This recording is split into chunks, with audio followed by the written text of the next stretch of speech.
नमस्कार, आपको मेरी तरफ से। मेरा नाम है राजन और हम चैप्टर शुरू कर चुके थे chemical reactions and equation, class 10th NCERT science, chapter number 1। तो इसके अंदर हमने बात की केमिकल रिएक्शन क्या होती है, केमिकल रिएक्शन के दौरान कैसे कैसे चेंजेस आते हैं, केमिकल चेंज क्या है, और जब कोई केमिकल चेंज होता है तो हमने सीखा कि वहाँ पर क्या होगा, स्टेट का चेंज आएगा, वहाँ पर कलर के अंदर चेंज आएगा, ठीक है, वहाँ पर गैस की प्रोडक्शन हो सकती है, वहाँ पर टेम्परेचर का चेंज आएगा। तो ये सारी चीजें अपन ने सीखी। इसके बाद देखा कि केमिकल इक्वेशंस को कैसे लिखा जाता है। रिएक्टेंट को लिखा जाता है लेफ्ट हैंड साइड पर और राइट हैंड साइड पर लिखा जाता है प्रोडक्ट पर।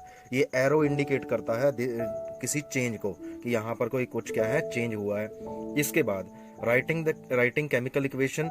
इसके बाद अपन ने देखा था कि मैग्नीशियम को जब जलाया जाए तो मैग्नीशियम ऑक्साइड पैदा होता है। अब आज जो पढ़ेंगे how to balanced chemical equations. जो केमिकल इक्वेशंस हैं उनको कैसे बैलेंस्ड किया जाए, ठीक है।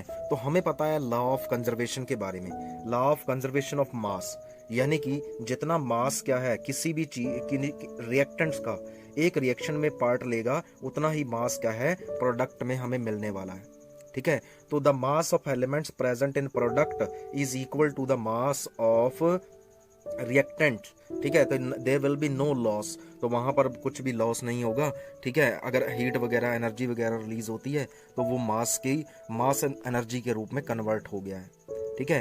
तो हम यहाँ पर क्या है बैलेंसिंग करेंगे। इस बैलेंसिंग से हमें क्या पता चलता है कि जितने एटम क्या है रिएक्शन के अंदर हिस्सा ले रहे हैं उतने ही एटम क्या है प्रोडक्ट में पैदा होंगे।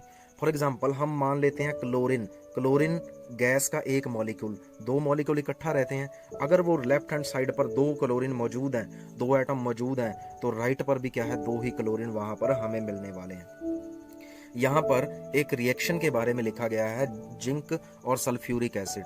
तो जिंक और सल्फ्यूरिक एसिड के अंदर रिएक्शन देखें तो जिंक है क्या एक्चुअली, जिंक एक मेटल है, सल्फ्यूरिक एसिड एक एसिड है, ठीक है। तो इसके अंदर क्या होगा, this will be one kind of displacement reaction और सिंगल डिस्प्लेसमेंट रिएक्शन है ये। इसके अंदर हो क्या रहा है, ये जो सल्फेट है किसका, हाइड्रोजन का जो सल्फेट है यानी कि सल्फ्यूरिक एसिड, इसका फॉर्मूला है H2SO4 सल्फ्यूरिक एसिड, ठीक है। तो पावरफुल है होता है ये काफी एसिड। इसके बाद जिंक एक मेटल है। तो जब भी किसी मेटल की रिएक्शन होती है किसके साथ, एसिड के साथ, तो वो कौन सी गैस पैदा करता है, हाइड्रोजन गैस पैदा करता है। जिंक एक मेटल है और मेटल की जब रिएक्शन होगी एसिड के साथ तो वो क्या पैदा करेगा, वो पैदा करेगा हाइड्रोजन गैस।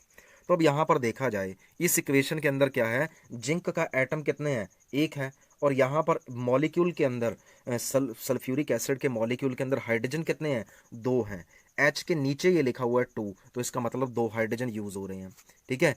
अब इसके बाद क्या है, S सल्फर कितने हैं, एक है, और ऑक्सीजन क्या है, चार है, ठीक है। अब ये जब नीचे लिखा जाता है तो इसका मतलब चारों आपस में बॉन्डेड है, ठीक है। अगर इस तरह लिखा जाए 2H तो इसका मतलब दो हाइड्रोजन एटम है अलग अलग, ठीक है।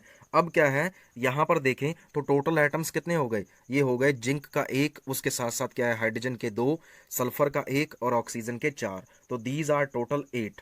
तो अब जब केमिकल रिएक्शन होगी, केमिकल रिएक्शन में जब प्रोडक्ट बन जाएगा, प्रोडक्ट क्या हुआ, अब ये जो जिंक था ना ये किसके साथ जुड़ गया, ये हाइड्रोजन की जगह पर आ गया, ठीक है। हाइड्रोजन को इसने रिलीज कर दिया और इस जिंक ने जगह ले ली हाइड्रोजन की, यानी कि एक एलिमेंट को इसने रिप्लेस कर दिया। तो this kind of reaction is called displacement reaction, जिसमें ये सिंगल डिस्प्लेसमेंट रिएक्शन है, इसने एक एलिमेंट को हटाया है, ठीक है। अब इसके अंदर क्या है, जो रिएक्शन है इसको देखें यहाँ पर, तो इसमें क्या हुआ, दूसरी साइड पर राइट हैंड साइड पर कितने एटम बन रहे हैं, जिंक का एक, सल्फर का एक, ऑक्सीजन के चार यानी कि 6, और हाइड्रोजन के एटम दो यानी कि 8। तो ये हो गई बैलेंस्ड केमिकल इक्वेशन। जितने एटम एक रिएक्शन में हिस्सा ले रहे हैं उतने ही क्या है प्रोडक्ट में मिल रहे हैं, तो आपा ने इसको क्या कर दिया, बैलेंस कर दिया। अब इससे जुड़े हुए कुछ टिप्स हैं वो आप देखते हैं इस एनसीईआरटी बुक के अंदर क्या दी गई हैं। अब आयरन की रिएक्शन करानी है किसके साथ, वाटर के साथ। आयरन की रिएक्शन होगी तो क्या पैदा होगा, ऑक्साइड पैदा होगा, ठीक है, Fe3O4। अब यहां पर देखा जाए तो आयरन क्या है, एक एटम है, एक एटम को एक मॉलिक्यूल पानी का मिल रहा है, ठीक है। अब Fe के आगे कुछ भी नहीं है तो दिस इज वन एटम, ठीक है। H2O पानी का मॉलिक्यूल है, एटम के मिलने से मॉलिक्यूल बनते हैं। इसके अंदर कितने एटम हुए, दो हाइड्रोजन के एक ऑक्सीजन का, टोटल दीज आर 3। तो तीन इसके हो गए और एक वो, 4, ठीक है। बट जो इधर मिल रहा है that is not equal to this. यहाँ पर एक एटम और ये 3, टोटल 4 हुए। इधर क्या है, आयरन के एटम कितने हुए 3, ऑक्सीजन के एटम कितने हुए 4, और हाइड्रोजन के कितने हुए 2, तो टोटल हो गए 9। तो हमें इसको बैलेंस करना है, तो देखते हैं कैसे बैलेंस होगा। ठीक है, एक चीज़ तो यहाँ पर पूरी है, यानी कि हाइड्रोजन के 2 एटम हैं, वो हाइड्रोजन के 2 एटम पूरे हैं। ऑक्सीजन कम है, ठीक है, ऑक्सीजन यहाँ पर 1 है, इधर 4 है। इधर Fe यानी कि आयरन, आयरन 1 है, इस साइड क्या है 3 है। तो इसको देखते हैं कैसे बैलेंस होगा। तो हमें पहले स्टेप पहला देखना है, फर्स्ट ड्रॉ बॉक्सेस। आप इनके चारों तरफ बॉक्सेस को ड्रॉ कर देंगे, ठीक है, जिससे हमें क्या है, हमें पता चल जाता है कि कैसे ये हो पाएगा। अब इनके अंदर जब ये बॉक्स ड्रॉ कर दिए तो do not change anything inside the boxes while balancing the chemical equation. हमें इसमें कुछ भी चेंज नहीं करना, बस जस्ट काउंट करना है। अब लिस्ट बनानी है डिफरेंट एलिमेंट्स की जो प्रेजेंट है। आयरन प्रेजेंट है, और लेफ्ट हैंड साइड पर गिन लो पहले, आयरन कितने हैं 1 है, हाइड्रोजन कितना है 2 है, ऑक्सीजन कितने हैं 1 है। ठीक है, दूसरी साइड पर देखें, आयरन कितने हैं 3 है, ऑक्सीजन कितने हैं 4 हैं, और हाइड्रोजन कितने हैं 2 हैं। अब तीसरा स्टेप, पहला स्टेप बॉक्स बनाने हैं, उसके बाद एक लिस्ट बनानी है छोटी सी, ठीक है। अब तीसरा स्टेप देखते हैं, it is often convenient to start balancing with compound. तो अगर आप इसको बैलेंस करना स्टार्ट करें जिसमें ज़्यादा एटम्स हैं, उससे तो ये आसान हो जाता है। तो अब देखिए, एटम्स किस में ज़्यादा हैं, रिएक्टेंट में ज़्यादा हैं H2O के अंदर, ठीक है, H2O के अंदर एटम ज़्यादा है, देखा जाए तो 3 इसमें है, उस वो तो अकेला ही है। और प्रोडक्ट में किस में ज़्यादा है, Fe3O4 यानी कि आयरन ऑक्साइड में। अब देखा जाए तो इसके अंदर एक चीज़ देखने वाली है। अब यहाँ पर देखें आप, यहाँ पर लिखा है इनिशियल में क्या रहेगा H2O, ठीक है। H2O के अंदर ऑक्सीजन कितने हैं, जो चीज़ कॉमन है वो फाइंड करेंगे आप।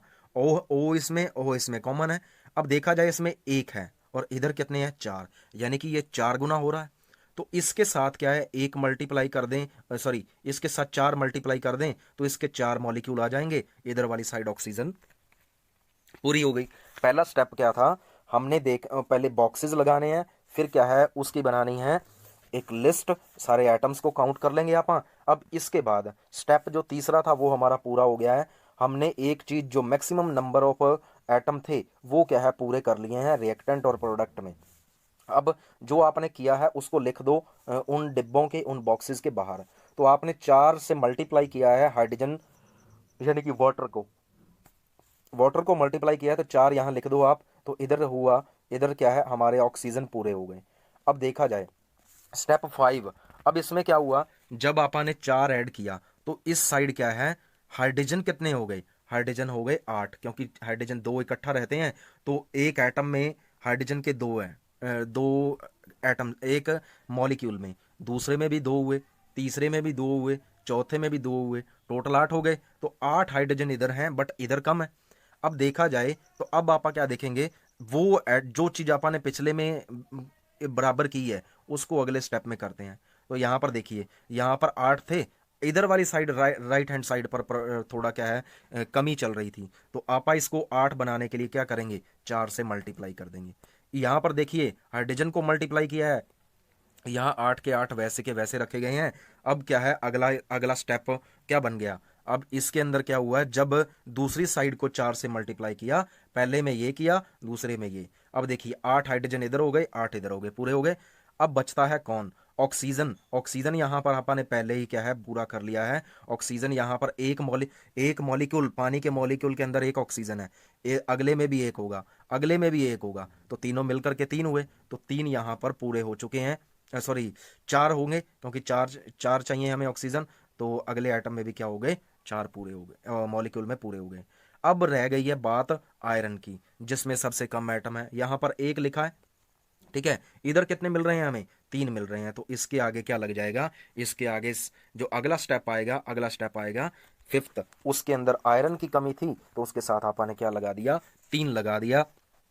अब ये जो केमिकल इक्वेशन हमें मिली ये है बैलेंस्ड केमिकल इक्वेशन, ठीक है। तो अब इक्वेशन को पूरा लिखें आप, तो ये 3Fe4H2O plus Fe3O4 plus 4H2, तो ये बन गई है एक बैलेंस्ड केमिकल इक्वेशन। अब लिखना क्या होता है, हमें एक चीज, इस केमिकल इक्वेशन को ज़्यादा क्या है समझने के लिए, या कि इसको कोई पढ़े तो वो ज़्यादा अच्छे तरीके से समझ पाए, उसके लिए हमें करना होता है सिंबल्स लिखने होते हैं फिजिकल स्टेट के। फिजिकल स्टेट क्या होती है? कोई चीज़ सॉलिड है, लिक्विड है, गैस है, या क्या है, पानी की मौजूदगी में है। ठीक है, तो उसके लिए चार चीज़ें हैं। अगर तो कोई चीज़ गैस है तो उसके ब्रैकेट में आप लिख देंगे जी। ठीक है, दीज नोटेशंस लिखनी हमें जरूरी है। और एल लिखेंगे तो वो लिक्विड स्टेट में है। अगर लिखेंगे ए के ओ यानी कि एक्वस स्टेट, एक्वस स्टेट यानी कि वो एक्वस बताता है कि रिएक्टेंट और जो प्रोडक्ट है वो पानी के सॉल्यूशन के अंदर मौजूद है, as a solution of water they are present. और एस लिखा जाएगा तो वो सॉलिड ही है। अब इसी केमिकल इक्वेशन को अगर आप लिखें, इस केमिकल इक्वेशन को आप लिखें तो क्या है, जो आयरन है वो सॉलिड होता है, ब्रैकेट में लिखा एस, तो 4H2O। ठीक है, ये गैसियस स्टेट में यूज किया गया है पानी, क्योंकि क्या है, जब रिएक्शन होनी है तो हीट जो क्या है, पानी क्या है, इसकी गैसियस स्टेट में इससे रिएक्ट करेगा। अब जो आयरन ऑक्साइड पैदा होगा वो पैदा होगा Fe3O4, और ये कैसा आएगा, सॉलिड के अंदर। ठीक है, और जो H2O वो क्या बची, गैस बची। ठीक है, हाइड्रोजन गैस। तो हाइड्रोजन गैस के बारे में आप एक चीज याद रखें, हाईली कंबस्टिबल गैस है, और ये गैस क्या है, जब जलती है तो क्या है, पॉप साउंड पैदा करती है, मतलब धमाके जैसी साउंड पैदा करती है। इसके बाद आप देखते हैं एक और केमिकल रिएक्शन दी गई है, जिसके अंदर क्या है, रिएक्शन कराया गया है जहां पर क्या है, टेम्परेचर, प्रेशर, इनकी जरूरत पड़ती है। अब एक रिएक्शन है कार्बन मोनोऑक्साइड की, CO लिखा है, CO, मोनो यानी कि वन, कार्बन ऑक्साइड है तो ऑक्साइड एक है तो क्या बन गया, कार्बन मोनोऑक्साइड। अब इसको रिएक्शन करानी है हाइड्रोजन के साथ, हाइड्रोजन गैस के साथ, तो क्या है, क्या बनेगा, CH3OH। ठीक है, तो अब इसके अंदर क्या हुआ, यहाँ पर प्रेशर चाहिए था हमें। प्रेशर क्या है, एक एसेंशियल, आप कह सकते हैं ये रिक्वायरमेंट है इस रिएक्शन को कराने के लिए। इसको कराने के लिए जो जो चीज़ जरूरी होगी वो लिखी जाएगी एरो के ऊपर। जो भी कंडीशंस एक रिएक्शन को कराने के लिए चाहिए होंगी वो किसके ऊपर लिखी जाएंगी, वो लिखी जाएंगी एरो के ऊपर। ठीक है, अगला क्या है, अगले के अंदर देखें आप, 6CO2, 6 मॉलिक्यूल किसके, कार्बन डाइऑक्साइड गैस के। उसके बाद लिखा है 6 मॉलिक्यूल पानी के, ये लिक्विड स्टेट में। ठीक है, अब ये सनलाइट और क्लोरोफिल की प्रेजेंस में, यानी कि ये होने वाली है फोटोसिंथेसिस रिएक्शन। ठीक है, फोटोसिंथेसिस रिएक्शन होने वाली है, तो ये रिएक्शन जब होगी तो तब क्या है, इसके अंदर क्या है, जरूरत रहेगी सनलाइट की, और किसकी जरूरत रहेगी, क्लोरोफिल की मौजूदगी चाहिए। अब जब ये चाहिए तो इसके बिना ये हो नहीं सकता, तो इसीलिए इनको कहाँ लिखा जाना पड़ेगा, इनको लिखा जाना पड़ेगा एरो के ऊपर। ठीक है, इसके बाद आगे चलते हैं। आप इसके अंदर और क्या दिया हुआ है इस बुक के अंदर, यहाँ कुछ क्वेश्चंस दिए गए हैं, रिएक्शंस को बैलेंस करना है हमें। हाइड्रोजन को क्लोरीन से रिएक्ट कराना है, हाइड्रोजन को आप रिएक्ट कराएंगे किससे, क्लोरीन से, तो हमें क्या मिलने वाला है, हाइड्रोजन और क्लोरीन जब रिएक्ट कराएंगे तो हाइड्रोक्लोरिक एसिड HCl मिलेगा, हाइड्रोजन क्लोराइड। ठीक है, अब देखा जाए, ठीक है, इसके अंदर क्या है, यहाँ हाइड्रोजन के एटम कितने यूज़ हो रहे हैं, 2 यूज़ हो रहे हैं। क्लोरीन के एटम कितने यूज़ हो रहे हैं, 2 यूज़ हो रहे हैं। और यहाँ पर हाइड्रोजन मिल कितने रहे हैं, 1 मिल रहा है। तो हमें पकड़ना है कौन सा, जिसके पास मैक्सिमम नंबर ऑफ एटम है। मान लीजिए ये पकड़ लिया क्लोरीन, इस साइड क्लोरीन के पास कितने एटम है, 1 है, इस साइड कितने हैं, 2 है। तो हमें मल्टीप्लाई करना होगा किससे, इस तरफ। ये इकट्ठा है, अकेले को नहीं कर सकते आप, क्लोरीन के साथ अकेले के साथ नहीं लिख सकते, तो इसके आगे आ जाएगा 2। अब जब 2 आया है तो 2 हाइड्रोजन, 2 हाइड्रोजन हो गए जो इस साइड मौजूद हैं, 2 क्लोरीन भी पूरे हो गए जो इस साइड मौजूद हैं। तो ये रिएक्शन हमारी पूरी हो चुकी है। ठीक है, इसकी स्टेट्स की अगर बात करें तो हाइड्रोजन एक गैस है तो ब्रैकेट में लिखा जाएगा जी, क्लोरीन एक गैस है तो ब्रैकेट में लिखा जाएगा जी। अब हाइड्रोजन क्लोराइड यहाँ जो पैदा होगा, that will be in gaseous form. ठीक है, गैसियस फॉर्म में पैदा होगा तो इसे क्या कहेंगे, हाइड्रोजन क्लोराइड। ठीक है, उसके बाद अगला क्वेश्चन है बेरियम क्लोराइड, और उसकी रिएक्शन किसके साथ, एल्यूमिनियम सल्फेट के साथ। बेरियम क्लोराइड, इसकी रिएक्शन एल्यूमिनियम सल्फेट के साथ, और ये पैदा क्या कर रहा है, this is producing aluminium chloride और बेरियम सल्फेट। इसको मैं लिखता हूँ, अब मैं लिखूंगा बेरियम क्लोराइड, बेरियम क्लोराइड लिखा जाएगा BaCl2। ठीक है, BaCl2। इसके बाद BaCl2 को रिएक्ट कराना है एल्यूमिनियम सल्फेट से। एल्यूमिनियम सल्फेट का फॉर्मूला Al2SO4 और बाहर लिखा जाएगा 3। ठीक है, अब ये देगा क्या, ये देगा एल्युमिनियम क्लोराइड AlCl3। ठीक है, और साथ में देगा बेरियम सल्फेट। अब देखा जाए तो इधर सल्फेट 3 है, इधर सल्फेट मिले 1। ठीक है, तो इसको बैलेंस करना जरूरी है। इसको कैसे बैलेंस करेंगे, अब यहाँ पर देखिए किसमें एटम ज़्यादा है, इसमें एटम ज़्यादा है। इसको पकड़ो, इस साइड भी क्या है सल्फेट बराबर कर दो। इसमें सल्फेट के पास कितने कितने यहाँ बेरियम के पास कितने सल्फेट हैं, 2, 1 है। इधर कितने हैं, 3 है। तो हम क्या कर देंगे, इसके साथ मल्टीप्लाई कर देंगे 3, तो हमारे 3 सल्फेट पूरे हो गए। ठीक है, अब यहाँ पर बेरियम कितने हो गए, 3। इस साइड कितने बेरियम है, 1 है, तो इधर भी 3 से मल्टीप्लाई करना पड़ेगा। ठीक है, तो 3 बेरियम क्लोराइड और एल्यूमिनियम सल्फेट रिएक्ट हुआ तो एल्यूमिनियम क्लोराइड पैदा हो गया। इसको अगर मैं सही रूप में लिखूं तो ये यहाँ पर लिखा हुआ है 3 बेरियम क्लोराइड और एल्यूमिनियम सल्फेट। इनको लिखा गया है एक्वस रूप में, क्योंकि जब ये एक्वस पानी के अंदर ये डाले जाएंगे तभी रिएक्शन होगी, अदरवाइज नॉट। ठीक है, अब यहाँ पर बेरियम सल्फेट पैदा हुआ है और साथ में क्या है, एल्यूमिनियम क्लोराइड। अब यहाँ पर क्या है, एक इसके बाद क्या है, यहाँ पर जो एरो का निशान दिया गया है, दिस इज इंडिकेटिंग कि ये नीचे बैठ जाएगा, ये सॉलिड है और एल्यूमिनियम क्लोराइड एक्वस रहेगा सॉल्यूशन। ठीक है, तो इसके बाद क्या है, सोडियम की रिएक्शन करानी है वाटर के साथ। ठीक है, सोडियम की रिएक्शन आप कराएं तो सोडियम मेटल को आप कैसे लिखोगे, Na। ठीक है, रिएक्शन करानी है किससे, वाटर के साथ, तो ये पैदा करेगा सोडियम हाइड्रोक्साइड यानी कि NaOH, और साथ में क्या पैदा करेगा, हाइड्रोजन गैस। तो ये एक ऐसी रिएक्शन है जिसमें एक मेटल रिएक्ट कर रही है पानी के साथ। ठीक है, अब देखिए इधर सोडियम कितने हैं, हमें पहले देखना है कि एटम किसके पास ज़्यादा है, एटम इसके पास 3 है। ठीक है, अब देखा जाए तो इधर हाइड्रोजन कितने हैं, इधर हाइड्रोजन 1 यहाँ है और 2 यहाँ है। ठीक है, तो यानी कि ये पूरे हो रहे हैं। अब इधर देखा जाए ऑक्सीजन कितने हैं, ऑक्सीजन इधर कितने हैं, 1 है, पूरा हो गया। यहाँ पर सोडियम है, यहाँ पर सोडियम है, तो इसको क्या है, जब आप क्या है हाइड्रोजन गैस पैदा कर रहे हैं, हाइड्रोजन गैस जब पैदा हो रही है तो H2O लिखा जाएगा। ठीक है, इस H2 की वजह से सारा क्या है हमें दोबारा से करना पड़ेगा। अब देखा जाए तो हम लिखते हैं सोडियम यानी कि Na प्लस 2H, पहले 2 लिखने की बजाय H2O लिखा जाए। इधर क्या पैदा होगा, 2NaOH। ठीक है, ये 2 क्यों आया, क्योंकि सोडियम भी 2 यूज़ होंगे, क्योंकि उसके यहाँ पर जो हाइड्रोजन गैस के दो एटम हैं वो यूज़ करने हैं हमें। ठीक है, एक यहाँ आ गया, ठीक है, यहाँ वाली साइड पर एक मॉलिक्यूल हाइड्रोजन गैस का, उसके साथ क्या है, दो दो यहाँ हो गए। ठीक है, हाइड्रोजन एक ये रहा। ठीक है, इसके साथ में मल्टीप्लाई है 2 यानी कि 4 हो गए, तो 4 हाइड्रोजन चाहिए, तो इसके आगे भी क्या लगाना पड़ जाएगा हमें, H2O के आगे 2 लगाना पड़ जाएगा।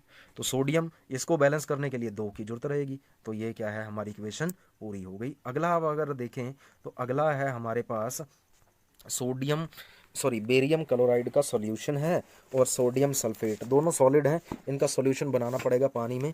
तो एक्वस हो गया ये, अगर ये नहीं बनाएंगे तो ये रिएक्शन नहीं कर पाएंगे, तो ये क्या प्रोवाइड कराएंगे हमें, सोडियम क्लोराइड और बेरियम सल्फेट। ठीक है, डबल डिस्प्लेसमेंट रिएक्शन है ये। इसको देखते हैं कि ये अब बिफोर मिक्सिंग दो चीज़ें आप देख सकते हो यहाँ पर, एक टेस्ट ट्यूब में क्या किया गया है, सोडियम सल्फेट Na2SO4 पानी में इसका सॉल्यूशन बनाया और बेरियम क्लोराइड BaCl2 का बनाया। इसको दोनों को क्या है मिक्स किया, तो क्या होगा, जो है बेरियम सल्फेट वो नीचे बैठने लग जाएगा with in the form of precipitates. ठीक है, ठीक है, प्रेसिपिटेट के रूप में नीचे बैठ जाएगा, और ऊपर वाला जो लिक्विड सॉल्यूशन रहेगा वो किसका रहेगा, सोडियम क्लोराइड का। ये बिना पानी में मिक्स किए रिएक्शन नहीं कर सकते, दैट्स वाई इसका सॉल्यूशन बनाया गया, तो इसको लिखा गया एक्वस, AQ ब्रैकेट में लिखा गया है। ठीक है, जो चीज़ नीचे बैठ जाती है प्रेसिपिटेट के रूप में उसको इस नीचे डाउन एरो के साथ लिखा जाता है, अगर कोई गैस क्या है उड़ जाती है तो उसको ऊपर की तरफ एरो बना करके लिखा जाता है। तो रिएक्टेंट दोनों क्या है सॉलिड स्टेट में थे, उनको पानी में डाला तो उनका सोल्यूशन बन गया, तो एक्वस एक्वस हो गए, दैट्स वाई AQ लिख दिया गया। ठीक है, अब इसको बैलेंस करें तो बैलेंस करने के बाद कैसा लिखा जाएगा, इस तरह BaCl2। ठीक है, Na2SO4, यहाँ पर देखिए सोडियम कितने लगे हुए हैं, 2। ठीक है, और SO4 ये 5 और 2 7 एटम हो गए, 7 एटम यूज़ हो रहे हैं, इधर भी हमें पूरे करने हैं। SO4 तो यहाँ पूरा यूज़ हो गया। अब Na2 है, Na2 2 हैं, तो एक Cl के साथ आता है एक Na, तो इसके आगे क्या लिखना पड़ेगा, 2 लिखना पड़ेगा। ठीक है, तो इसकी इसी तरह क्या है, सोडियम हाइड्रोक्साइड की रिएक्शन हाइड्रोक्लोरिक के साथ, हाइड्रोक्लोरिक एसिड के साथ, तो ये रिएक्शन है एसिड बेस रिएक्शन। तो ये बेस एसिड है, ये बेस है, दोनों एक्वस सोल्यूशन में क्या है, पानी में जब मौजूद होंगे तब रिएक्ट करेंगे और क्या पैदा करेंगे, पानी और सॉल्ट। ठीक है, ये है न्यूट्रलाइजेशन रिएक्शन, इसमें न्यूट्रलाइजेशन हो रहा है, एसिड को बेस कैंसिल कर रहा है। Thank you, that's all from my side. Comment करें इस सेक्शन में, कमेंट सेक्शन में, उस वीडियो को लाइक करें।